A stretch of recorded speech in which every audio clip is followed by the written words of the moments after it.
So the first thing I have here is a 1.5 pounds of broccoli. This is just broccoli florets that I've cut. I have some water in my Instant Pot, and we're just gonna put that in just to make sure it's enough to cover. What we're gonna do then is add 1 teaspoon of broth base.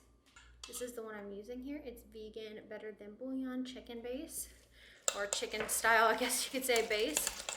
And I'm just gonna stir this in, and it'll be easier to mix in once the water heats up. And then right before this broccoli is done cooking, we are going to add in 2 cloves of just peeled garlic.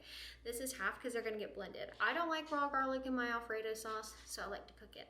Now you can just steam this cauliflower, but I'm gonna boil it, and I'm actually gonna use this water in order to cook my pasta. So what we're gonna do is we're gonna boil this for about 10 minutes, just until it's nice and soft. So if you can hear something, it's just the pasta boiling beside me.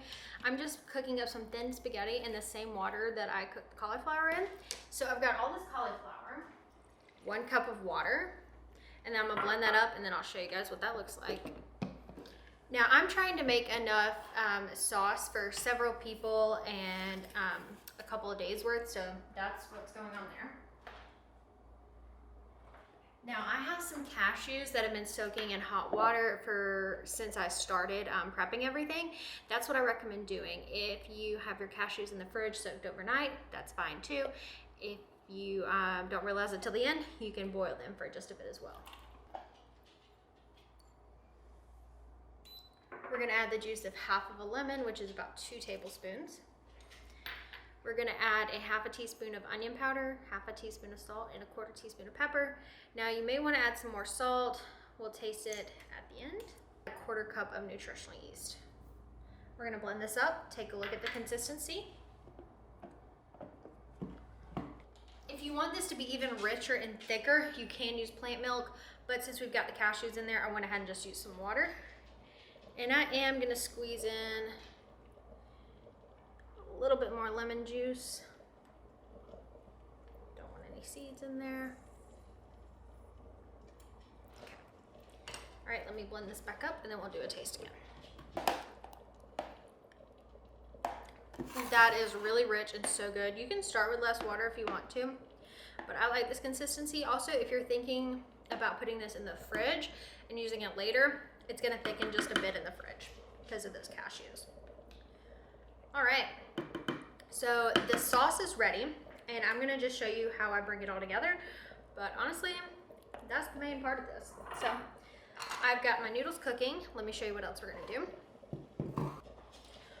Once my noodles are done cooking in that liquid, we are going to drain them.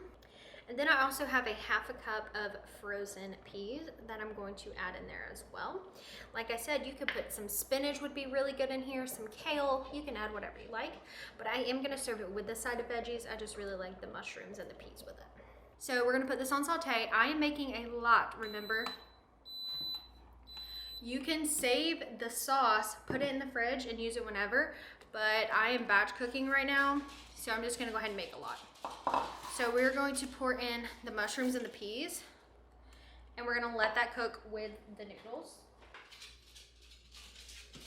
And we're just gonna cook these until, like I said, the mushrooms are nice and soft. The sauce itself serves 6, and I just put some parsley on top for garnish. Look how creamy and decadent that looks. Now I got it with my broccoli here because don't forget, it's a starch, and this is relatively high in calories for a meal because we've got the cashews in there, and then if you're using plant milk, we've got the noodles. So just remember to do a 50-50 plate and you'll be all set. So thank you so much for watching. I hope you give this a try. If you do, tag me on Instagram. I'll see you soon.